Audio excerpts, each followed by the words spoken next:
Thank you for every person here tonight. For every heart that fills this room, we thank you. Strengthen our resolve to work in the best interest of the people of Canby. Bless this meeting tonight, all those present, as well as the lives of those we encounter. In your name, amen. I pledge allegiance to the flag of the United States of America and to the republic for which it stands, one nation under God, indivisible, with liberty and justice for all.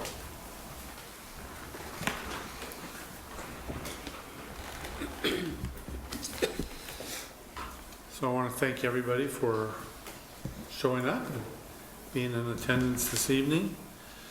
So first thing is citizen input on non-agenda items. Do you have anything that you would like to speak on? It's not on the agenda. No, sir. Okay, thank you. Minutes. We have the minutes from our meeting of July 22nd. Can I have a motion to approve? I move to approve the minutes, certainly. Do I have a second? Second. All in favor say aye. Aye. Opposed? Okay.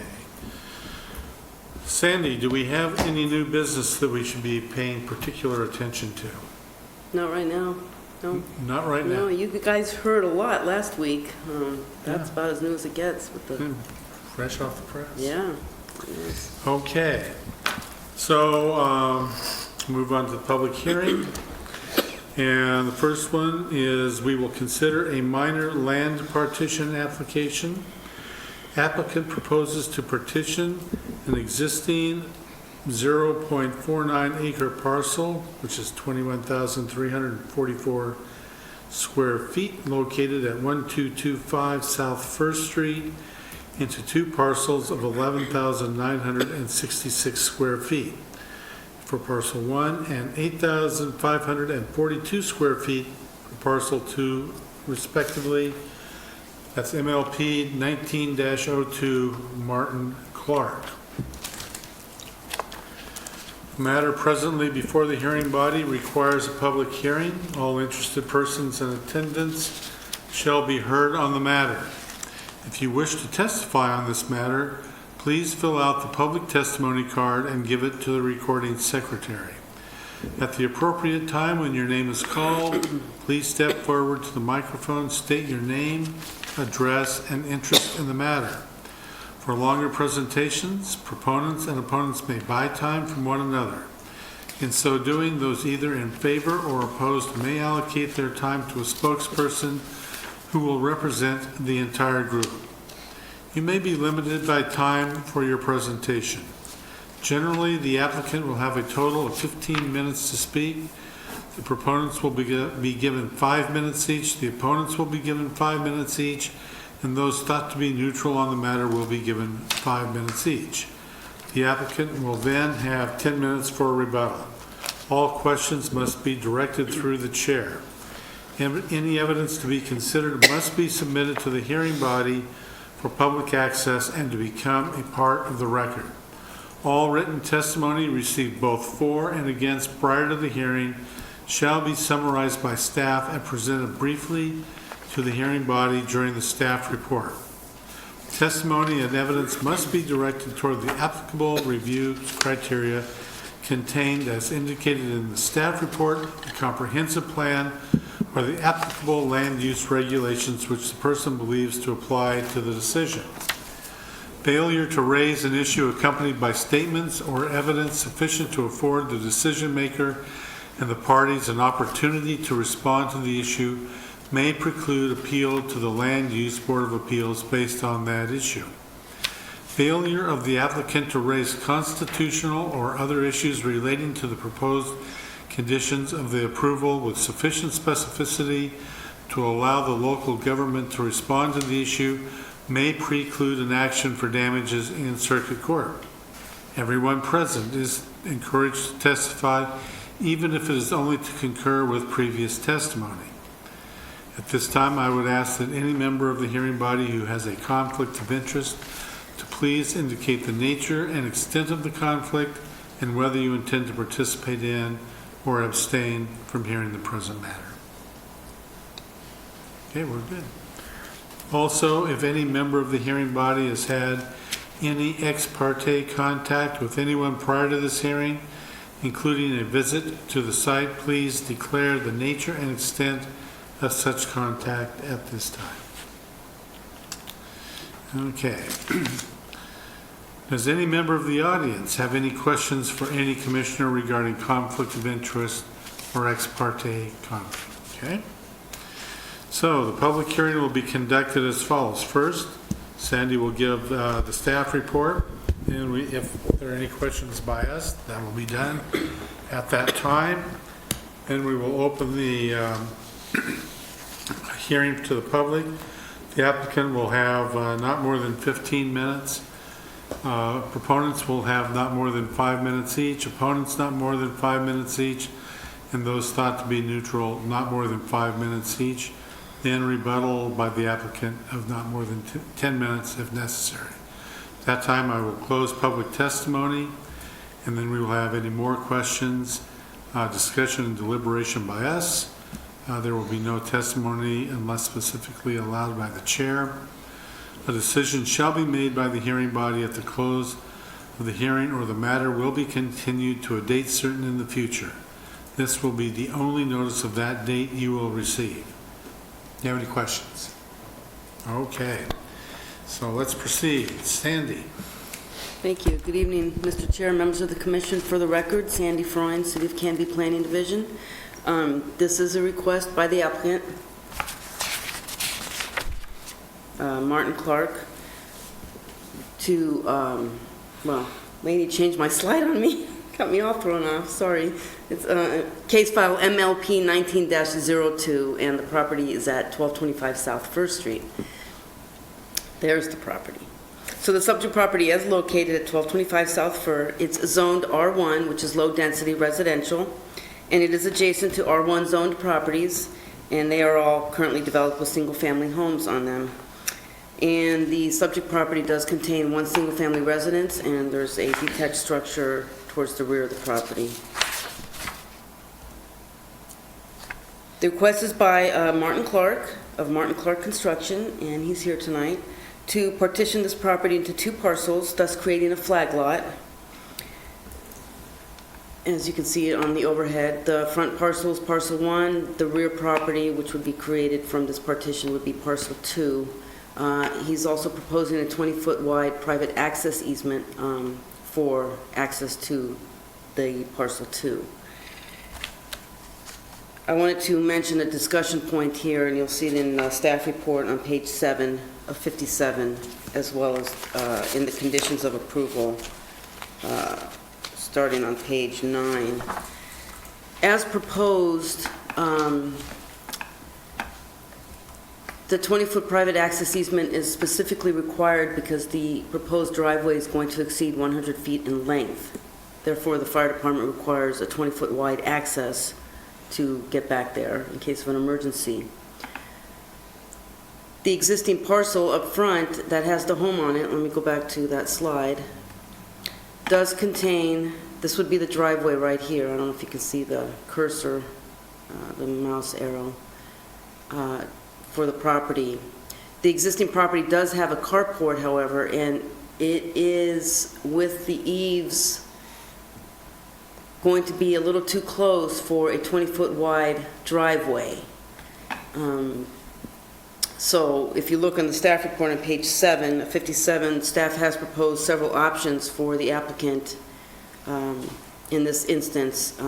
Currently, an existing structure cannot be closer than 5 feet from an access easement edge once the flag lot is created per the code. And so this is what's proposed, a 20-foot, and that carport sits approximately right here. In order to achieve this 20-foot width access easement, the carport will have to be reduced in size, eliminating 3 feet of it to achieve this, and also the ground clearance height of 13.5 feet that the fire department is requesting once a home is constructed in the back property.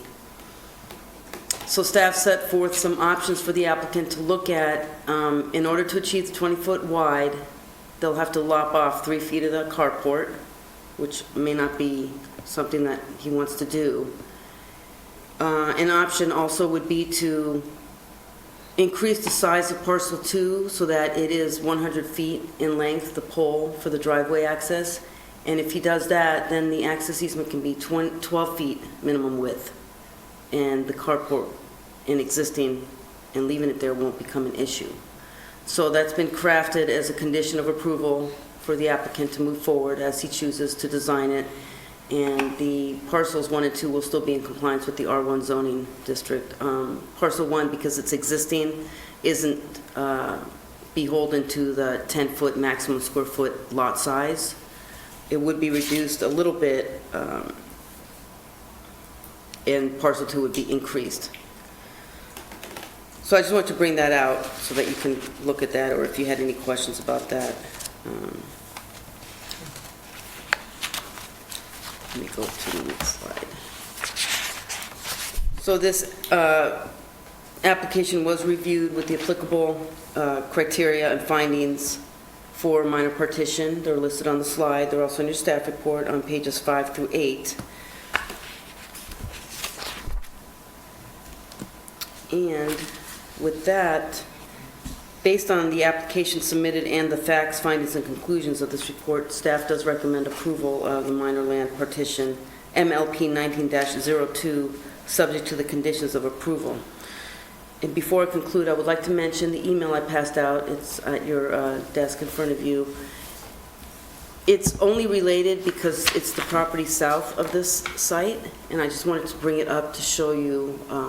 It is this flag lot to the south, and it's Mr. and Mrs. Moore.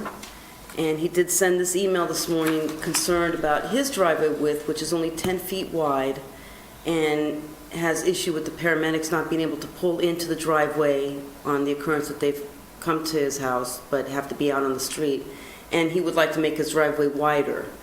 I did let him know that it's not necessarily related to this proposal tonight and what's being requested, but I did let him know also that when his flag lot was created, the partition was created in 1977, and it predates the minimum width requirements we have in the Public Works design standards of 12 feet minimum lot size. I did suggest that he could get his property surveyed to find out exactly where the property boundaries are and if there's any wiggle room to increase that driveway by 2 feet on either side, if that's available. If it's not available, another potential option would be to purchase 2 feet from either the property to the north, which is part of this request tonight, but not part of this request, or the property to the south, which would be that existing home there. And so I just wanted to let you know that that's what that email is. I did respond via email and phone message this afternoon to Mr. Moore, and just let him know that it doesn't have any bearing on what we're discussing tonight as far as this partition process in front of you. And with that, I conclude my presentation. I'm open for any questions you might have. Well, let's go back to the email you sent. Sure. So we aren't, this is just an FYI for us. It's an FYI, yes, I'm sorry. I should have said that. It's an FYI.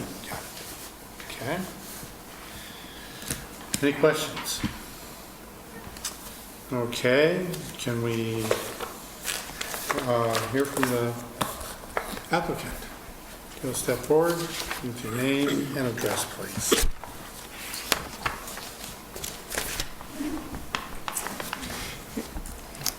My name is Martin Clark, and I've been building houses in Canby since about 1974. That dates me really bad. I don't know if I need to have a more presentation than what Sandy's put together here. However, Mr. and Mrs. Holt, I'm going to guess them, I don't know if any of you know them or have met them, but I'm going to put them between 85 and 90, both healthy. And they jumped in their car 17th of July and headed for New Hampshire for a family reunion. They're coming back Saturday. So they've not, I'm sure unless they had their mail forwarded, they've not seen this. And when I first saw this staff report, I got to tell you, this old brain, I did not pick up on this 3 feet off their carport.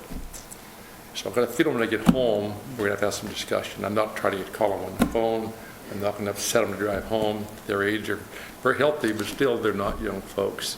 So everything here is fine with me. We'll find a way to make this work. I'm not concerned about that, but we're going to have to do some work to comply with what the staff has put out to us.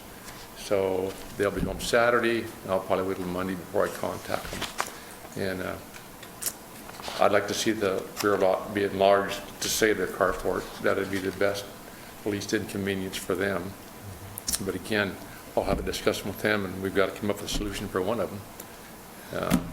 So that'd be my only concern. Other than that, is just complying with the conditions that are here. So it's up to you, you know, in your mind, it's up to you on the lot size, adjusting the lot size. Well, I think that's better for them. I would like to have had the bigger lots. Lots have always been too small. Even when I started in 1974, lots were too small, but the average lot was better than today, just with zoning and all the reasons. So I'd asked for a bit more, and Mr. Holt was fine with it. Mrs. Holt wasn't so much, and I didn't argue. I just asked him to go with that. But it would take quite a bit to get down to 100 feet. That's 19 feet, so I'm going to have to chat with them about that, how we would configure that. I don't know. We'll get with staff and see, do I have to take the whole width of the lot, or can I just take a corner on a triangle? We'll have to discuss that and see what that is, and I'll try to get that done before I meet with them.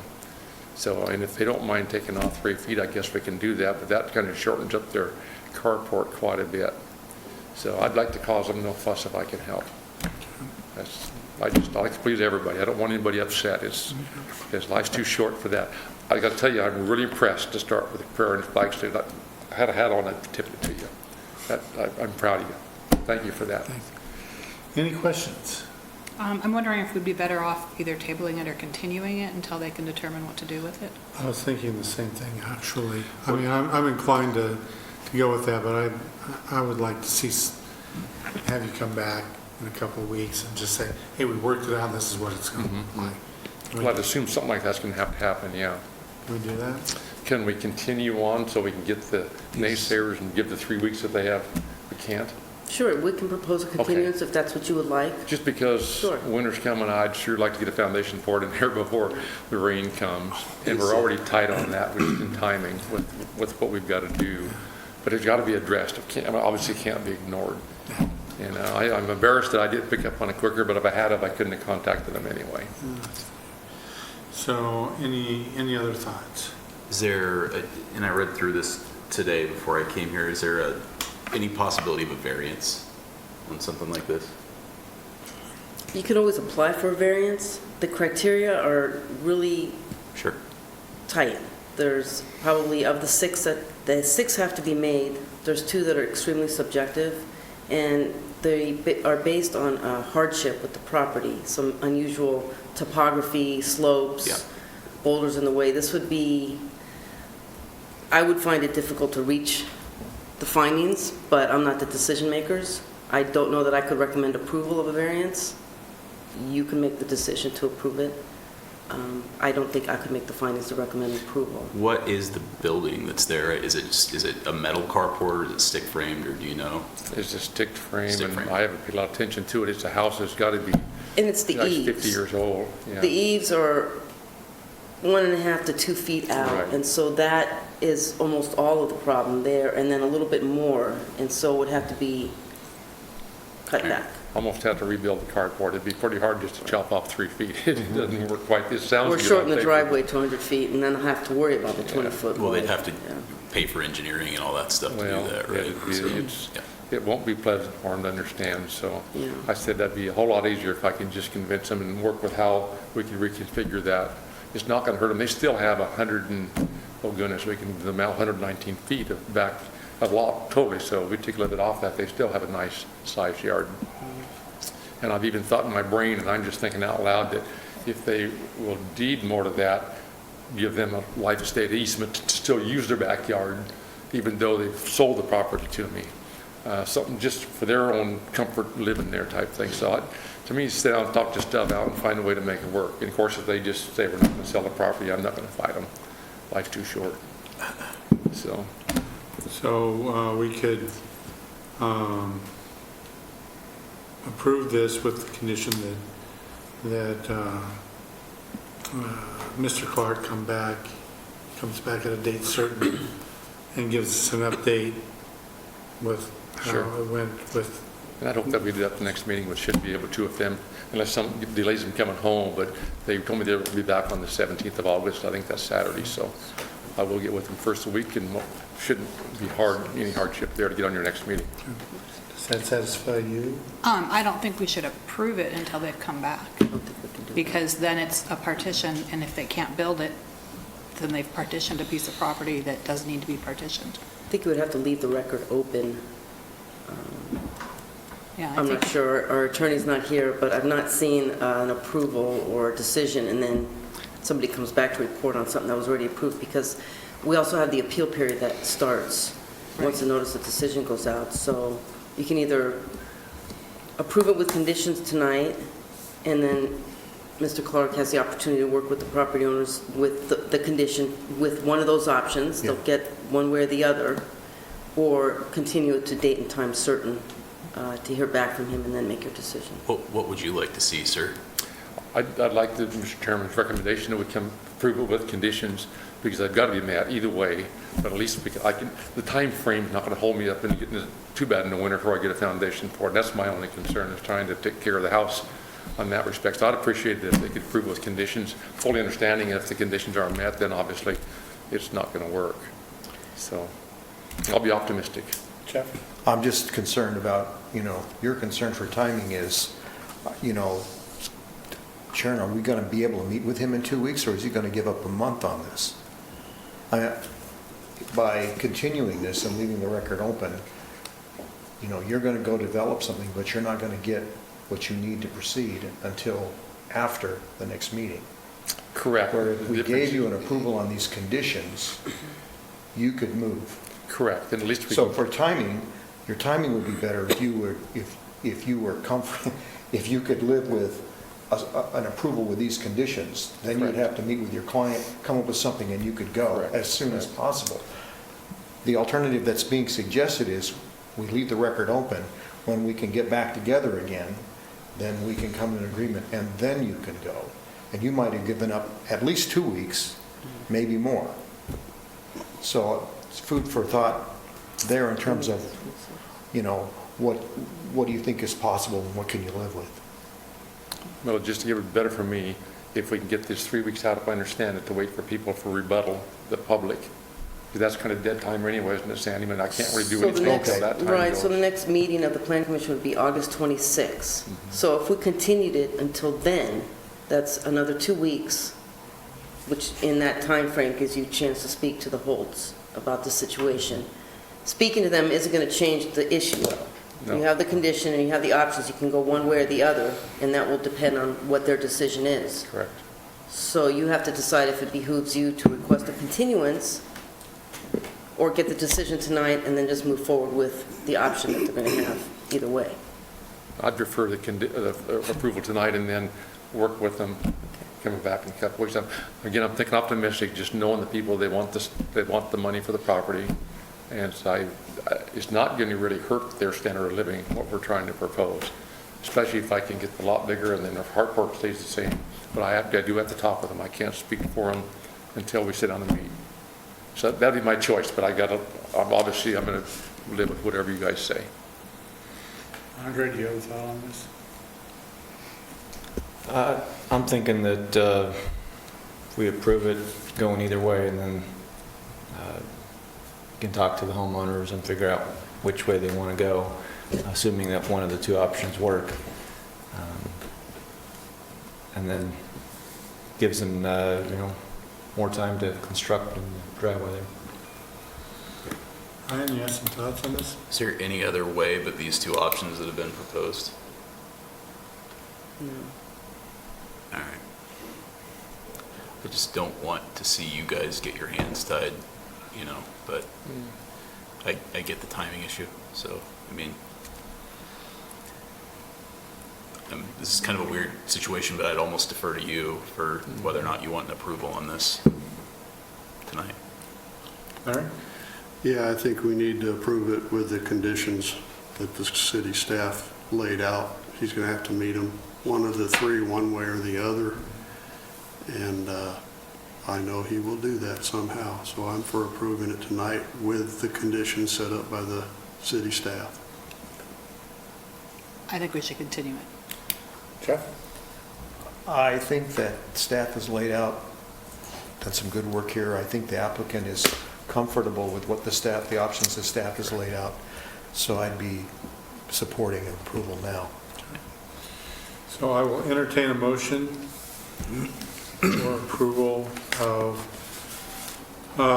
minor land partition for MLP 19-02 from Martin Clark. Mr. Chair, I move we approve MLP 19-02-1225 South First Street With the conditions. with the conditions of approval by the city staff. Thank you. Do I have a second? I'll second. All in favor, say aye. Aye. Opposed? Okay. It's approved. Thank you very much. Okay, moving along, thank you very much. Thank you. City staff is requesting consideration of a legislative text amendment to update Chapter 16-08, General Provisions, Section 16.08.140, Temporary Vendor of the Canby Land Development and Planning Ordinance, Title 16, Municipal Code TA 1902. I'm not sure that I need to read. There we go. Perfect. Getting a little dry here. Okay, so Sandy. Yes, for the record, Sandy Freund, City of Canby Planning Division. This is a really quick technical amendment, well, not technical, it's a request by staff to consider a legislative text amendment to update Chapter 1608 General Provisions, specifically 16.08.140 Temporary Vendor. Oftentimes we get folks wanting a temporary vendor permit. We issue them, let's say you want to sell hot dogs or a food cart. Is this Chick-fil-A food truck situation? Is that what we're talking about here? Not specifically Okay. Chick-fil-A, no. And so right now, the way the code reads under C, which is on page 44 of your staff report, 4457, under duration, capital C. Currently, a temporary vendor may be granted a permit for up to 90 consecutive calendar days, and then that permit can be renewed once, right now, for an additional 90 days. And they can have a temporary vendor permit for a total of 180 days in a 12-month period. And so we're suggesting changing that to allowing renewal twice for an additional 90 days and giving them, instead of 180 days, 270 days maximum in a 12-month period. They have to get a business license. It has to be an approved location. And so we do monitor them, but oftentimes we get folks saying that if they have to pack up and move, that affects their business, and you could have folks trying to see, testing the waters, will their business work or not? And so it gives them a chance to get established a little bit, see how the business goes, and maybe come back next year or eventually go into a brick and mortar or set up somewhere else. And so we get those requests a lot, and so that's the crux of the request here. And then also in the same chapter, on page 45, at the top of 45, under I, capital I, there's just an edit to an incorrect word there. It's crossed out severably, and the proposed word is separately. And we caught this because it didn't make sense the way it read. Shouldn't it be severally? Jointly and severally liable? I don't know. I think that's the legal jargon. Is for that a it. legal Yeah. jargon? Yeah, that's what I was thinking. You're getting at the same thing, but severally is probably you may run it by Joe. So and that see if B is the error, What's that? the B in that word that's So it's a written. typo as Yeah, opposed to... It's a typo. It's not severably, it should be severally. I think there's Right, two it's a O's. severably. Okay, so Yeah. we will fix that. So I'll clean it. So cross out the proposed separately and remove the B in severably. So what have we done by saying severally? I don't know the meaning of that legal I don't word. either. So I would propose we put a word in that everybody That understands. would be my proposal too. Well, let's put something in that is understandable by non-legally trained people. No offense. No offense taken. I think it's something that you need to ask the city attorney what he Yeah, prefers to yeah. have in there. Yeah. I think Jointly that's a and- good discussion point. for us. Jointly and severally has a pretty specific meaning Okay. within the law, so I don't think you Then we will have to just jerk figure it that out. one out. Yeah, So going back to the temporary vendor. temporary vendor, is this a kind of a backdoor way of getting food carts in here? No, Are you sure? as far as I know, we have folks that come and get their food carts that are under a temporary vendor permit, and they set up in Fred Meyer parking lot or wherever you happen to see them, and they all come in for temporary vendor permits. But this one is not because of the food carts. Well, We have some other How many- temporary vendors that are wanting longer days in certain locations. Can you give me an example? I can give you an example. There's a church. What's the name of the church name? Pioneer Chapel, and she does weddings, and she has a tent, and she has had to come through us for a temporary vendor permit, and we just renewed it, as a matter of fact.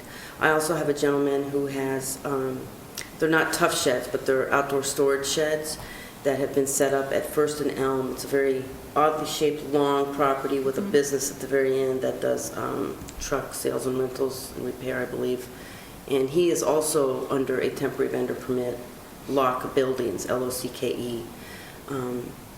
And he also was wanting to set up a little longer to see how business would be, and he just came in for renewal Friday a week ago. So we do have several in town that are right in the middle of these vendor permits and are wanting more time. I won't hold you to an exact number, but how many temporary vendor permits do you do on an annual basis, about? Or a range? Maybe 6. Yeah, probably 6. Probably about 6. Okay, so it's generally like those two things and then a couple of, maybe a food cart or something Yeah, you'll for, see them around. is it, but it's different than like setting up around Waite Park for one of the events or something like that, right? Those, yeah, I don't know that we issue temporary vendor permits for them because they're part of the event event at itself, Waite Park okay. or any other big event that we have in town. They're all set up as part of that. Like we had the 4th of July celebration, they were set up as well. Well, I can understand the truck guy, but 270 days that's a long wedding. And so. you It's know, is it the events that It's the occur at season, that property. right. Okay. Yeah. She probably wants to And take we it have down a for the winter and specific- set it up and leave it up through that. Well, we have a specific condition with that one in particular, that the tent has to be brought down, the canvas material itself, when the days are up. And then she can reapply again the next calendar year.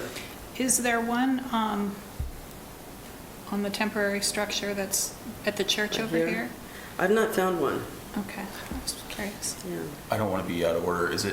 Are we done with, are we arguing amongst ourselves now? Is We're that arguing, okay? we're always Just arguing curious. amongst ourselves. So what would be, you seem concerned about the 270, are you No, I'm concerned not about? concerned about the 270 at all. What I'm concerned about is that we had previously, a previous planning commission, in fact, I think maybe Larry was there, but other than that, it was just he and I, totally different people, that we had a big, long discussion about food carts.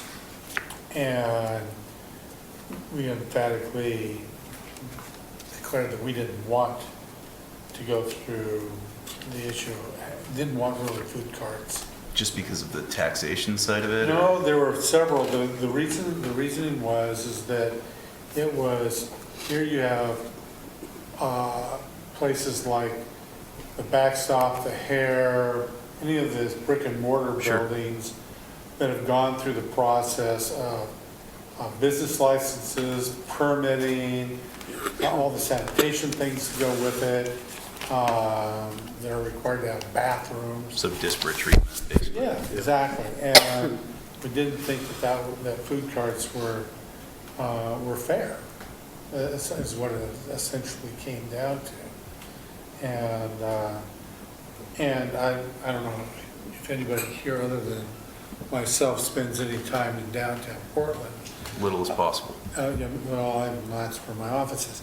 So it's my experience with food carts is that it's, produces a lot of trash and garbage.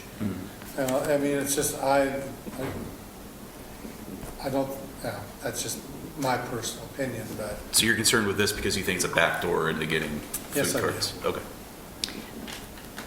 So my concern is what is considered temporary?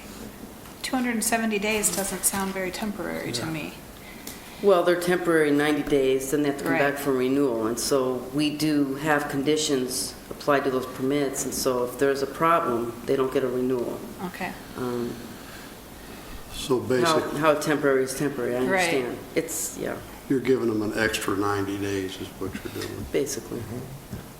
So, Mr. Chair, you wouldn't be opposed to, I mean, I'm guessing, I don't know, I'm just asking, but for instance, I brought up Chick-fil-A a second ago because I've noticed over the last couple months, they bring their food truck in like once a week and it started that they were parking outside of city limits, and then, then there were Wilco and different places like that. So do you see that as, like, is there a way, because I think a lot of our citizens really like that, right? Because it gives them the opportunity to go get, Chick-fil-A every once in a while, or another restaurant if they were to do that. But would you be opposed to a way to structure it where that would be allowable versus like a permanent food truck situation? again, I'm willing to listen to anything. It's not up to me, it's all of us here, If I may chime in quickly? Yeah, go ahead. Sorry. Regarding the food trucks, I mean, when we start going down the path of the food trucks and food trucks, a food cart pod or what have you, whatever you want to call them, that's going to take regulation change to the code for a chapter in and of itself. And so I understand, there was a lengthy discussion in 2013 regarding that. And if we were going to propose that today, it would come to you in a completely different format. It would be an entire chapter or a section of chapter dedicated specifically to food carts. And that's going to take some policy decisions by the decision makers and the policy makers, and not just trying to get to it this way. That wouldn't be appropriate for staff or give a chance for the public to have their input on that as well. And so I hope I can give you some assurance in that that's not what we're after here. And food carts takes a much bigger discussion, and there's a lot of design standards that can go into them, and bathrooms and whatnot. And so it's a completely different topic for that type of discussion, Okay. If that helps at all. It helps a lot. Okay. So was the burger stand at Thriftway that they had for a while considered a temporary? I'm not aware of the burger stand. It was there a couple of years ago. It's not there now, but I was wondering if that's Like in why the it didn't parking last lot? long. In the parking lot. It was in front of produce, but It's probably an extension of their business. Oftentimes I'll see that too. At Safeway, they'll have barbecue ribs out in the parking lot. Those are but is that, typically... do they even need a No, temporary vendor it's because it's just no, an extension of their, It's just like a part of their sidewalk sale. business, yeah, and it's the seasonal thing. So maybe if we're going to be playing with language, maybe excluding food from the temporary vendor process might be the safest way to handle it. Well, I think that the No. wedding folks, They do like catering and stuff they like do that. cater, if you've ever been to a wedding Okay. and no food, then Yeah. no one shows up. Yeah. Are food trucks currently gaining these temporary permits? That's the only way they can set up is with a temporary vendor permit. I want to look at the definitions part of our code because temporary vendor, I'm hoping it's in there. No, it's not in there. It sounds like we really probably should have a It gives a whole chance. section on food carts at some Right. point to address that. Otherwise, there currently isn't anything that addresses that issue. And I guess a temporary vendor could also be like a produce stand. Yeah, and something in like the that. part of the code you have, that's what I'm looking for right now, it talks about what it encompasses, and it's for the person who exhibits goods or services for sale or for offer in a temporary manner on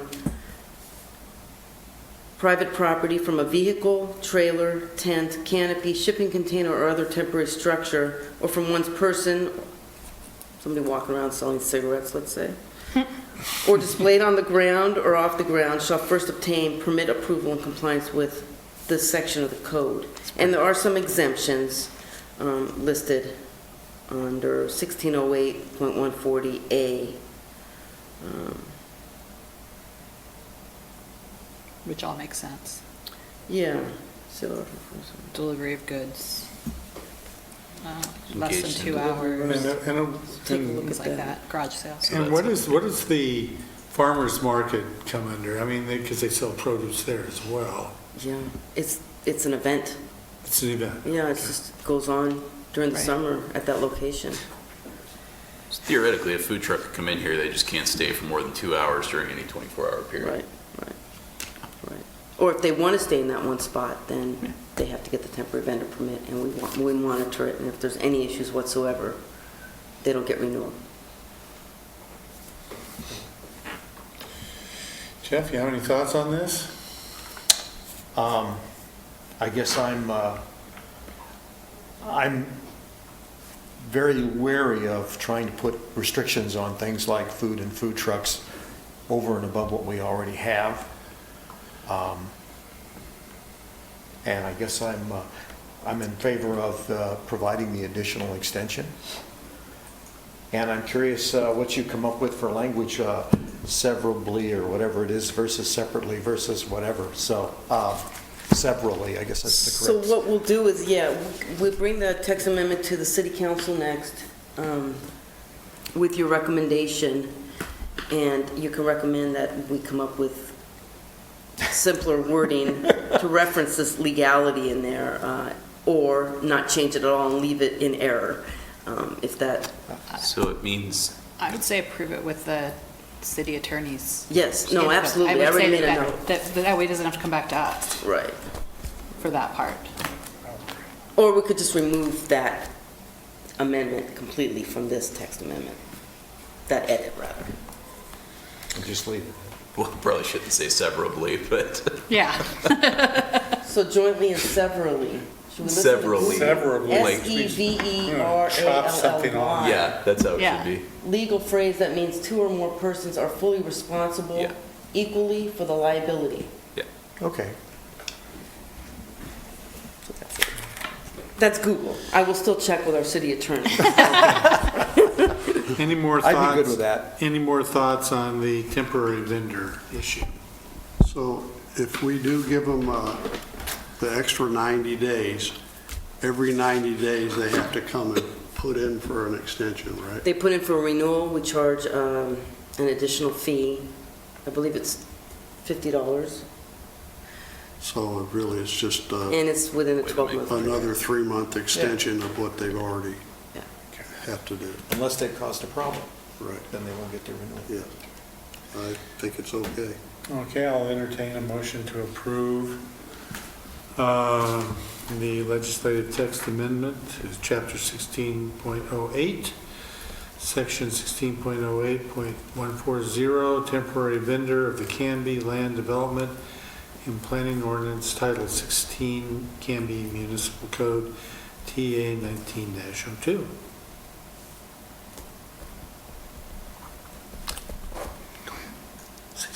So moved. Do I hear a second? Second. All in favor, say aye. Aye. Opposed? Okay. We're good to go. Okay, so, Do we need to make that conditional upon city attorney's approval of language? oh, on the language, yes, I'm sorry. A recommendation to the city council. Right.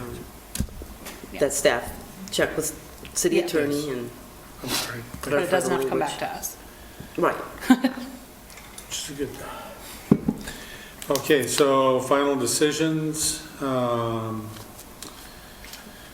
So on the minor land partition MLP-19, MLP 19-02, I'll entertain a motion to approve. Final. I motion we approve the final decision on MLP 19-02. All in favor, say aye. Aye. Opposed? Aye.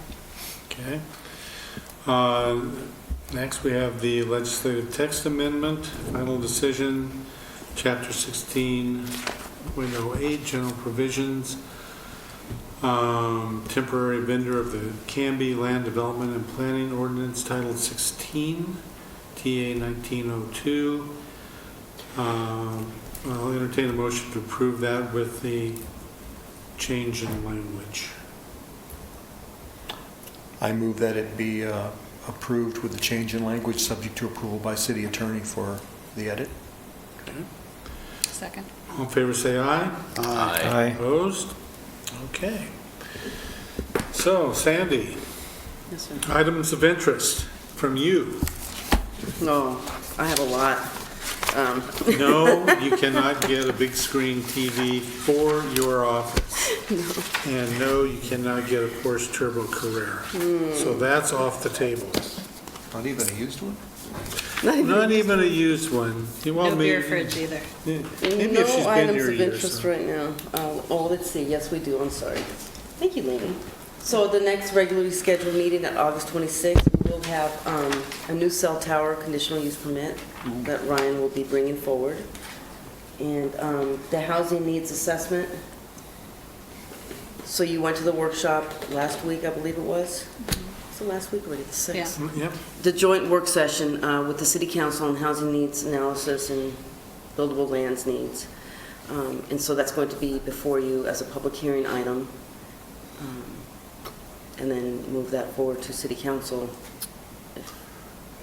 with a recommendation. Okay. And that's what we have on the agenda. Okay. Plus, is Mr. Clark going to come back at that time, or is he going to come back? No. Meeting after that, in a month? No, that's He doesn't not need to to be come back. required of him. He can come back under Okay, no, other items and just tell you what happened, but I'll make Okay. sure I reach out to him and I'll find I'd out. like to know how that's resolved. We'll let you know. Okay. Yeah. So, any items of interest that we would like as a commission to pass on to Sandy and the team?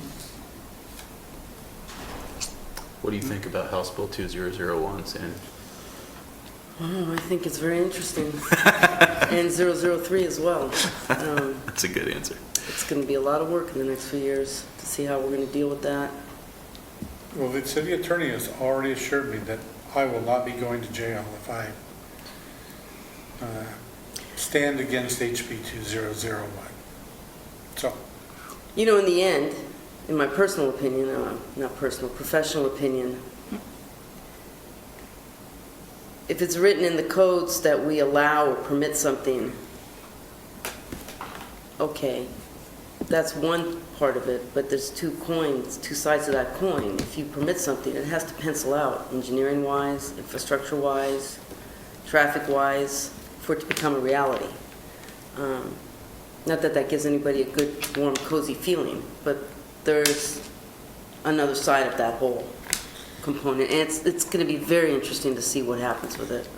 well, I will reiterate what I said at the meeting last Tuesday, is that if the citizens of Canby were aware of this, that we would be subject to, torches and pitchforks, because you're changing the character of the town that they approved of in 2013 in the visioning process.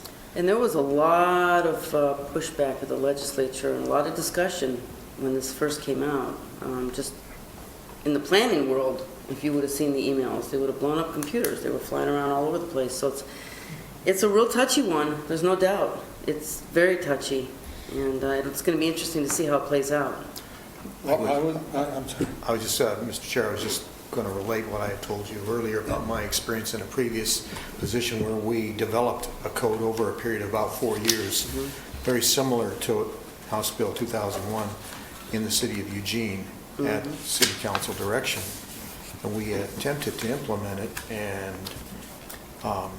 in a very liberal city, in one of the most liberal neighborhoods, and it was multiple hundreds of people lynching party coming after the planning commission for the work we had done, and it was pulled back. And I felt like that's probably one of the chief impetus for what happened at the state level, because I think if they saw that it had to happen at the state level for it to happen. I think they're wanting to use the heavy hand to implement Yeah, well, what we need and I guess to what I- make up for a certain sector of the housing market that's not in all the cities right now. And I think that the conclusion is you couldn't make such a forceful change at the city level No. for the most part. It had to be at the state level. And then the question is, how will the local municipalities and citizenships react to it? That's So- exactly right. That's it. That'll be That's the what fun we're all part. watching, yeah, Well, Interesting.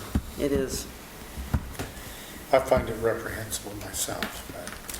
What I don't understand is why people aren't, well, they're largely unaware, but here on this dais, we are aware that it will change the nature of our community.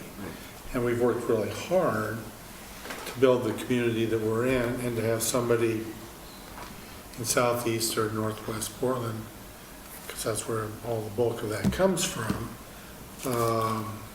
trying to dictate to us the nature and the culture of our community, I think is reprehensible. I can't say that more forcefully. It's just me. You could pound your hammer when you said it. If I've already been assured that I will not be going to jail, but if I do that, then I hit someone, then I will probably end up in the Hooskow. But you would defend me. I will. There you go. So I will entertain a motion to adjourn. I move to adjourn. Second? Second. All in favor, say aye. Aye. We're adjourned.